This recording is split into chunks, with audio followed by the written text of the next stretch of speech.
Hey, it's Yolanda. Let's take 9 minutes and give you an answer a day, right? I decided I couldn't wait to let the weekend finish because this was on my mind and I want to talk about it. So, in answer a day, today I really want to talk about thumb stoppers because, of course, I was scrolling through, think about it, I was scrolling through YouTube and Instagram and all the other platforms, and I realized something as I was scrolling through Instagram, that I was no longer necessarily reading the titles of the video.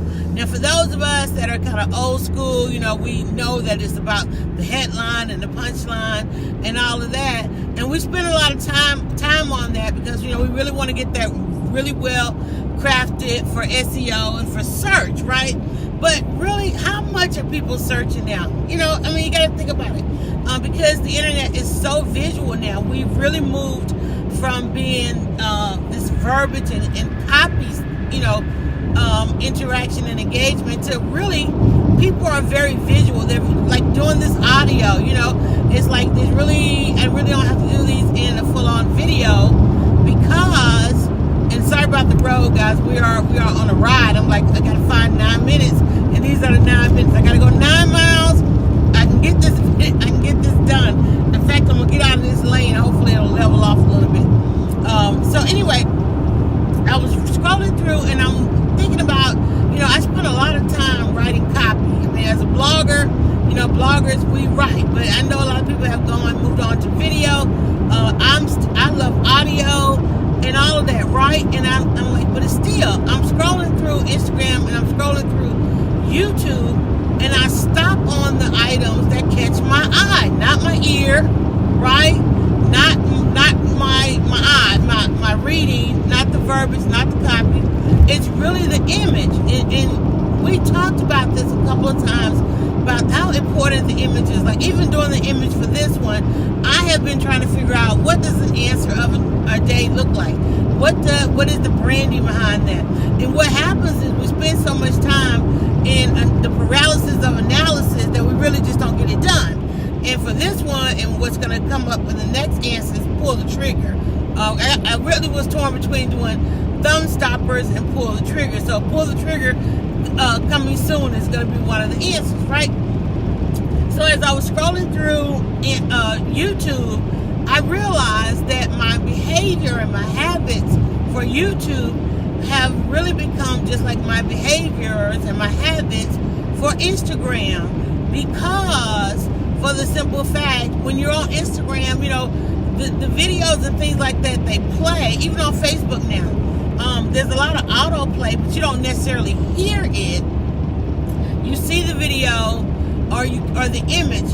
And when we talk about thumb stopper is because the internet is now in this grid format where you're scrolling everything with your thumb, right? But what catches your eye makes you stop your thumb. You lift your thumb. And a lot of the analytics today come from how long do you raise your thumb, meaning how long do you stay on a piece of content. And so when we're creating our content, whether you're going to post, wherever you're going to post it, even on Twitter now, like Twitter has stopped pulling in your Instagram pics. They want you to organically post on Twitter. So now you're like the same thing that you're posting on all these other places. It needs to load fully. They only will load it fully if it's organically posted. If you're putting stuff on Facebook or any kind of auto post software and you got to go on all these different places, I think the auto post software would work because it's organically loading. But if you're putting, like me, I send a lot of my stuff from Instagram, and Instagram then goes, to my Facebook, my Twitter, and I'm like, wait a minute. But when it's landing on Facebook, when it's landing on Twitter, it's a link, and that's not guaranteeing me the traffic that I would normally get if you could actually see it. So now I've had to change up my behaviors and go and load it to Twitter. Now, most of my social media engagement, because that's what I do every day, all day, is in real time. I'm not necessarily scheduling those things because I'm instant, right? I'm instant and immediate. I focus on having an instant and immediate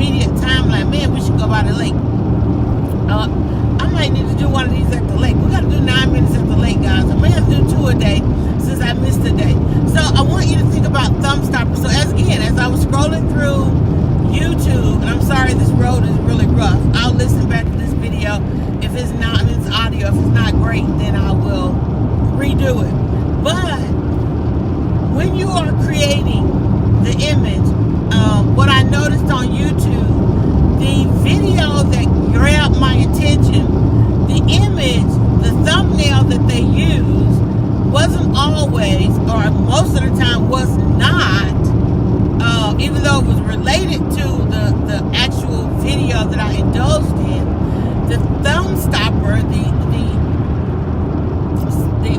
thumbnail was, and it's interesting, thumb stopper thumbnail. The thumbnail was more eye-catching than the content in the video. It was the thumbnail that caught my eye, not the description of the video. In fact, the thumbnail made me look at the video, and then of course, we look to see if it's somebody we subscribe to, and we check out a couple of other things. But what grabs our attention, what creates the thumb stopper, makes us stop scrolling, slow our scroll to stopping our scroll, is that thumbnail. So you've got to think about it. Now, a lot of the things that we're doing, like say for instance, the picture you see on this audio, that's a thumbnail designed, hopefully, to make this audio, as it goes through your timeline, to create a thumb stopper that you're going to stop, because you're like, even though hopefully you'll start to recognize an answer a day, but that's brand new. That's brand new, something that we're doing brand new.